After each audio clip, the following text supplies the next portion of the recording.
এই যে একদম নাক বরাবর নিলাম, নিয়ে জাস্ট একটা এরকম মাঝখানে সিটি করে হেয়ারটাকে আমি ডিভাইড করে নেবো।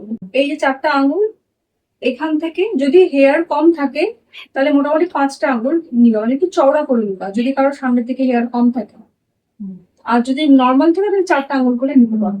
নিয়ে এখান থেকে ধরো তুমি ডিভাইড করবা, গেল এইভাবে হবে একটা। আমি জাস্ট রাফলি এখন দেখাচ্ছি। আর একটা হবে এইভাবে, ঠিক আছে? আর বাকিটা যে এই এতটা যে থাকলো ক্রাউন এরিয়াতে, এইটা হয়ে যাবে আমাদের পফের জন্য। তবে তার আগে আমাদেরকে হেয়ারটাকে ক্রিম্পিং করে নিতে হবে, বুঝতে পারলাম? ক্রিম্পিং এর জন্য আমি কতটা নিবো? ক্রিম্পিং এর জন্য আমি মোটামুটি এতটা অব্দি নিয়ে নিবো, এতটা। আমি যদি ব্রাইডাল হেয়ার স্টাইল করছি এই জন্য আমাকে একদম মাথার এই অব্দি নিতে হবে, মানে পাফ করতে গেলে আমাদের এই ক্লিম্পিং করা হেয়ারটা লাগবে।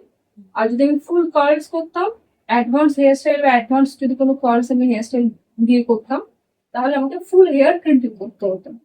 আমার যেহেতু এখন বার্ন হবে, ফ্রন্ট সেকশনটাই আমার দরকার, তাই ফ্রন্ট টুকু অব্দি ফোটো